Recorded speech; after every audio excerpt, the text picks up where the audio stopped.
Hello and welcome back to the studio. It's TORX with Kailas and I'm here with Damian Hall of Great Britain. Hello Damian, we meet again. Yes, hello Katie. No orange sofa this year, but welcome and thank you for being back here. You've had a 12th place and a 4th place. How are you feeling about this year's tour? Pretty good. I think most of the bad memories have gone. Well, I can just about remember sitting on that sofa just after the race, looking a little shell-shocked and a little mumbly and dishevelled. But yeah, just can't wait. It's an amazing event. Just looking forward to being out there with my best frenemies and enjoying the scenery and hurting myself a lot. Yeah, because last year you seemed to have a lot of fun within the adventure. The four of you sort of battling and secret sleep strategies, and then Martin Perrier putting the cat amongst the pigeons, and all seemed to sort of be going on. And there's a pretty punchy looking field this year, so more of that? I imagine so. Yeah. If I'm absolutely honest, I honestly haven't looked at who's running. I do know, obviously, Galen Reynolds, my top frenemy, and that pesky John Kelly is here, who I'm rooming with. And I expect Martin, I imagine he's here. He's such a rascal. He just sneaks up on people when they're near the end, when they're at the most tired, and pounces. I don't know who else is running other than Francois Dane and Seth's here, which is good to see in the men's race. The women's race, very exciting with two of my good friends, actually, Jasmine Paris and Sabrina Verjee, competing in that. So I'd love to sit back and watch it as a fan, but it's a tiny bit. Yeah, it's only slightly better to run it yourself and be in amongst it as well. Excellent. And we're talking, the women's race has been amazing. You've got your T-shirt on here for the women's race. Very, very exciting looking race up there. Now, tell me what, we've got some first timers here.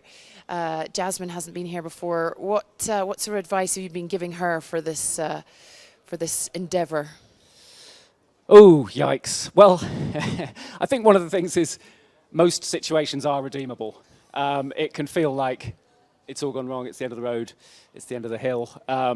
Usually having to sit down, having a snack, having a drink, cup of tea, having a sleep, usually that will turn most situations around. So I think it can feel like it's all gone wrong, and often it hasn't. And when you're out there, low mood, eat food, get a snack. I guess to an extent, even though we're racing, it's better not to think about that too much and just relax and enjoy being out there, enjoy the scenery, that sort of thing. So those sorts of things. Although Jasmine doesn't need any advice from me, to be honest, because as you kindly mentioned, she's Jasmine.